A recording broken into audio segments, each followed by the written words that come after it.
जय गुरु जी। शुक्राना गुरु जी। अनंतम शुक्राना मेरे गुरु जी महाराज का। ओम नमः शिवाय। शिव जी सदा सहाय। ओम नमः शिवाय। गुरु जी सदा सहाय। शुक्राना अनंतम शुक्राना। मेरे महाराज इतने दयालु हैं, इतने प्यारे हैं कि जब मेरा महाशिव कुछ बख्शने पे आता है तो वो बख्शनहार पता नहीं अपनी कितनी कृपा हम पर बरसा देता है, जिसकी हमें शायद किसी भी हद तक कोई कल्पना हो ही नहीं सकती। आपके जीवन में आपकी हेल्थ, आपकी लाइफ सबसे ज़्यादा कीमती है, जिसकी कोई कीमत है ही नहीं। सच में मेरे महाराज जब अपनी किसी संगत का हाथ पकड़ते हैं तो वो उसको इस कदर ब्लेस कर देते हैं कि कभी सपने में भी नहीं सोचा होता कि हमारे साथ भी ऐसा करिश्मा हो सकता है। सच में शुक्राना मेरे महाशिव, शुक्राना अनंतम शुक्राना। जितने शुक्राने करें उतने कम है। जो आपकी जर्नी में आपकी लाइफ से रिलेटेड जो भी ज़रूरी है वो सब होने लगता है, लेकिन होता वही है जो उनकी नज़र में सही है। और परमात्मा से बेहतर और बेहतरीन कोई नहीं जानता कि आपके जीवन में आपके लिए क्या अच्छा है, क्या बुरा है, आपके जीवन का सफ़र किस तरह पूरा होगा और किस तरीके से पूरा होना चाहिए। हमारी इच्छाएं तो हमें भटकाने के लिए होती हैं, लेकिन उन इच्छाओं का कोई भी मतलब नहीं, जिन इच्छाओं का कोई वजूद ही नहीं होता, वो सिर्फ काल्पनिक मात्र होती हैं। और वो इच्छाएं जो हमें हमारे परमात्मा से दूर करने के लिए होती हैं, वो इच्छाएं भी कभी जीवन में आपके पूरी नहीं हो सकती, क्योंकि परमात्मा जानता है कि वो चीज़ तुम्हारे लिए सही नहीं है। जब भी कोई भी वस्तु तुम्हें दी जाती है तो वो इतना ब्लेस करके दी जाती है कि उस ब्लेसिंग के सामने बाकी सब कुछ व्यर्थ है। तो शुक्राने करना तो हमारे जीवन का एक इतना प्यारा एहसास बनता चला जाता है कि परमात्मा कभी इस शुक्राने के जो कड़ी होती है ना, उसको कभी रुकने ही नहीं देते। इतना प्यारा एहसास। तो शुक्राना तो करना बनता है, और हमारी वैसे कोई औकात या हैसियत है नहीं जो हम उस भगवान का शुक्राना कर पाए। लेकिन आज सत्संग में सिर्फ मैं शुक्राना करूंगी कि जो मेरे परमात्मा ने मुझे हेल्थ बख्शी, जो मुझे लाइफ बख्शी, बचपन से अब तक जो संभाले हुए हैं, वो एक अलग ही आयाम पर हमारा जो कुछ भी साथ है वो चला जाता है, चलता चला जाता है। क्या है क्या नहीं, प्रारब्ध क्या था, क्या होगा, ये सब चिंताएं हमारे परमात्मा हमसे ले लेते हैं। और हमारे जीवन में हमें जो भी ब्लेस कर रहे हैं उसकी हम कल्पना भी नहीं कर सकते। कभी कभी हम ये सोचते हैं कि अरे आज तो हम बहुत बीमार हैं, हमारी ये तबीयत हो गई, हमारा वो हो गया, लेकिन उसके पीछे भी कोई कारण होता है कि परमात्मा हमें कितना ब्लेस कर देते हैं कि तुम इन सब चीज़ों को बर्दाश्त कर सको और आगे निकल सको। तो शुक्राने तो करने ही हैं। शुक्राने के बिना तो ये जीवन है ही नहीं, बिल्कुल भी नहीं है। जितना शुक्राना करोगे उतने परमात्मा के चरणों के करीब पहुंचते चले जाओगे। चाहे आपका लाइफ पहले कैसा भी था, आगे कैसा भी होगा, कोई फर्क नहीं पड़ता। लेकिन जब हमारी सोल अपनी अंतरात्मा से जितने प्योरिटी के साथ, जितनी शांति पूर्वक, सुकून के साथ अपने भगवान को देखते हुए उसका शुक्राना करती है, तो वो तो एक अलग ही हमारा साथ और हमारा जो उनके चरणों में समर्पित हमारा ये जो ईगो होता है ना, जो हमारा सर झुकता है उनके चरणों में, वो एक अलग ही दिशा में लेकर जाता है। क्योंकि एक तो जगह ऐसी है जहाँ इंसान कुछ नहीं छुपा सकता, तुम्हारे मन में क्या चल रहा है कुछ नहीं छुपा सकता, सब जानता है वो भगवान। वो मुस्कुराता रहता है, उसे पता है कि तुम्हारे दिमाग में क्या है, तुम्हारे दिल में क्या है, तुम क्या सोच रहे हो क्या नहीं सोच रहे हो। जो कुछ भी सोचते हो वो तुम्हारी सोच तो खैर तुम्हारी सोच है, क्योंकि परमात्मा के सामने तो किसी की भी नहीं चलती, होता वही जो है जो उसकी मर्जी है, और वही अपने इशारों पर हमें चला रहे हैं। लेकिन इंसान अपने अंदर इतनी ईगो रखता है कि वो सोचता है कि हमने अपनी इतनी किताबें पढ़ ली और हमें इतनी नॉलेज है। एक घमंड उसके अंदर आ जाता है, या तो उसकी शिक्षा का घमंड होगा या फिर उसके पैसे का घमंड होगा, कोई भी घमंड हो सकता है। वो जो ईगो होती है वो उसको उस शक्ति को मानने के लिए स्वीकार नहीं करती कि ये शक्ति भी कोई है, कुछ मायने रखती है। लेकिन जब इंसान के खुद के ऊपर इतनी बड़ी दिक्कत आती है तो वो खुद भागा भागा फिरता है कि कहीं कोई मुझे मदद मिल जाए।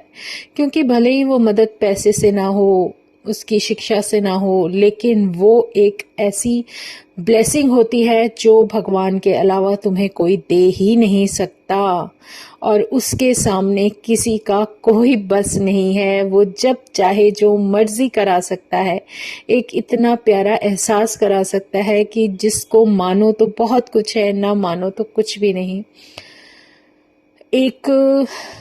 एक छोटा सा सत्संग है, भले ही छोटा है लेकिन मेरी नज़र में वो बहुत मायने रखता है कि मुझे मेरे परमात्मा ने जो विज़न कराए या जो कुछ भी है, जो बचपन से मेरा था, जो कुछ भी था, मेरी जो जर्नी रही उसके हिसाब से मैंने कृष्ण भगवान को राखी ही बांधी है, उनको भाई ही माना है। तो एक अलग ही कनेक्शन बन जाता है उनके साथ। और सच में मन में भावनाएं बहुत होती हैं, लेकिन वो परमात्मा है ना सब कुछ निभाने के लिए, तो उन्हें कब क्या कैसे बख्शना है वो उनकी मर्जी है। और जैसे भी हमें कोई सेवा दी जाती है वो गुरु अपनी मर्जी से ही देता है। उसे पता है इसके जीवन में इसको क्या देना है क्या नहीं देना। सच्चे मायने में जो सच्ची कभी आपके दिल से अरदास निकली होती है वो सब कुछ मानते हैं, वो सब कुछ जानते हैं मेरा परमात्मा। और जब भी वो ऐसा कुछ बख्शते हैं तो उसके पीछे कोई कारण होता है। मुझे बहुत अच्छी तरह से याद है एक जो सत्संग सेवा थी वो थी बहुत बड़े स्केल पर। वहाँ भी बहुत कुछ ऐसा सब कुछ हुआ कि अमेजिंग था। लेकिन उस सेवा में एक चीज़ थी जो कनेक्शन था कि वहाँ पर जो गुरुजी का गद्दी लगी थी, उस चेयर का वहाँ बैलेंस सही नहीं बन रहा था, और उसका बैलेंस बनाते वक्त मुझे अपने हैंकी का यूज़ करना पड़ा और उनकी चेयर के नीचे लगा दिया, तो थोड़ा सा वो ठीक हो गया। और ऐसा एक बार नहीं संगत जी कई बार हुआ। हमेशा वो सब करने में मुझे ये सब यूज़ करना पड़ा। और अब तो ऐसा मन करता है कि ये हैंकी ही गुरुजी के लिए उठा के रख दूं कि गुरुजी जब भी कोई सेवा देते हो, हमेशा जब भी जाती हूँ कोई ना कोई एक ऐसा वो बैलेंस नहीं बनता, तो मुझे उसके नीचे हैंकी लगाना पड़ता है। चाहे वो स्थान मेरे गुरु की कुर्सी का हो, चाहे वो मेरे कृष्ण भगवान के कुर्सी का हो, या फिर कुछ भी लगा लो, लेकिन मुझे वो यूज़ करना है। तो कहीं ना कहीं मुझे एक हल्की सी हिंट गुरुजी दे रहे हैं कि ए वेख, तुझे किस तरीके से, किस कदर मैं तुझे ब्लेस कर रहा हूँ कि इस सब के पीछे भी कोई ना कोई कारण होता है, वो हमें नहीं पता। लेकिन मेरे महाराज है ना, वो इतना प्यारा एहसास करा देते हैं कि आगे से आगे हमारी आईज के आगे ही दिखाते चले जाते हैं कि हमें कब क्या करना है और क्या नहीं। तो कितने शुक्राने करूं और कितने ना करूं। मन से बस यही निकलता है कि मेरे परमात्मा को देखूं, उसकी स्माइल देखूं, और बस। हमारे जैसी संगत पता नहीं कितनी गिनती में होगी जो उस परमात्मा की स्माइल के देखते ही अपने सब दुख दर्द सब भूल जाती है।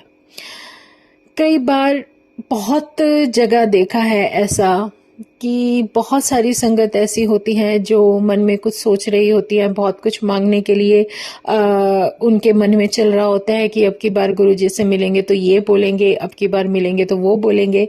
लेकिन सच मानो, जब आप गुरुजी के दरबार में जाओगे और गुरु के सामने खड़े हो जाओगे तो आप बिल्कुल ब्लैंक हो जाओगे, क्योंकि आप कुछ बोलने लायक रह ही नहीं जाते। और मेरे मालिक का इतना शुक्राना है कि उसने हर चीज हर तरीके से पहले से ही फिक्स की होती है।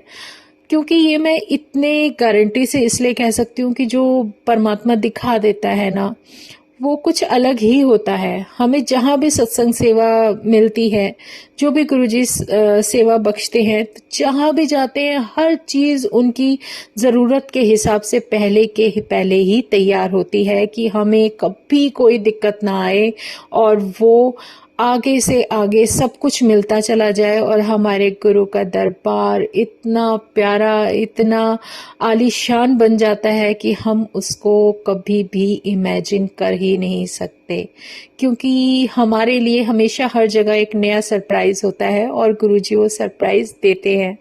शुक्राना मेरे गुरुजी का। बस तुम्हारा साथ मुझे इसी तरह मिलता रहे और हर संगत को ऐसे भर भर के ब्लेस करते रहो। इतना ब्लेस करो कि कभी भी कोई भी तुम्हारे चेहरे से नजर इधर उधर करे ही ना।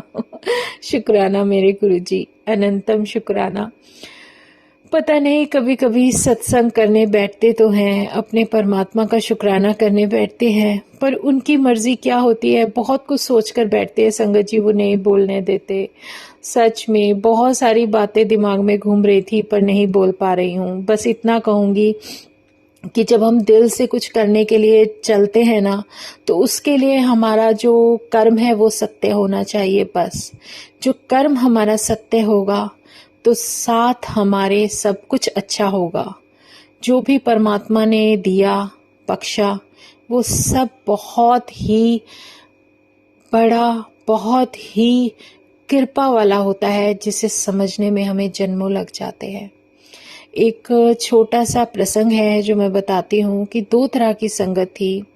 एक संगत जो हमेशा उसके दर्शन करने जाती थी और एक संगत ऐसी थी जो हमेशा कंप्लेन ही करती रहती थी, जैसे कि मैं थी। सही में मैं पहले शुरू से एंड तक बहुत कंप्लेंट्स करती थी, अपने शिव जी के सामने खड़ी रहती थी और बचपन से वही आदत है कि उन्हीं को सब कुछ माना और सारी कंप्लेंट्स मेरी उन्हीं के पास जाती थी, आदत पड़ गई थी।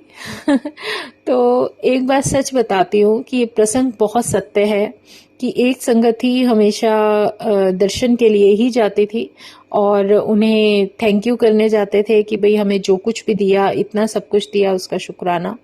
और एक संगत हमेशा कंप्लेन करने जाती थी। तो एक दिन परमात्मा ने सोचा ये 2 हैं ऐसी जो हमेशा मेरे पास मेरे दर्शन के लिए आती हैं, लेकिन क्या होता है कि एक दिन वो मन बना लेते हैं आज ये आएंगे, जो भी मांगेंगे मैं इनको दूंगा। और सच में एक संगत, जिस दिन परमात्मा ने वो दिन बख्शा होता है उस दिन बहुत तेज बारिश हो जाती है।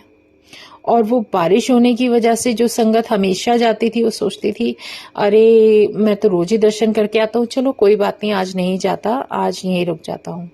और जो दूसरी कंप्लेन वाली संगत थी, नहीं आज भी मैं अपना नियम क्यों तोड़ूं जब उस भगवान ने अपना नियम नहीं तोड़ा। तो वो जाके कंप्लेन अपने शुरू से एंड तक शुरू कर देती है। तो मतलब भगवान कहते हैं कि आज मैंने दर्शन देने का मन बनाया तो आज ये संगत तो मेरे सामने खड़ी है जो हमेशा मुझे भला बुरा कहती रहती है और मेरे सामने कंप्लेन करती रहती है कि मैंने ये नहीं किया, मैंने वो नहीं किया, मैंने इसके लिए ये नहीं किया, आज मैंने इसको सब कुछ दे देना है। और जो दूसरी हमेशा शुक्राना करने आती थी वो आई ही नहीं।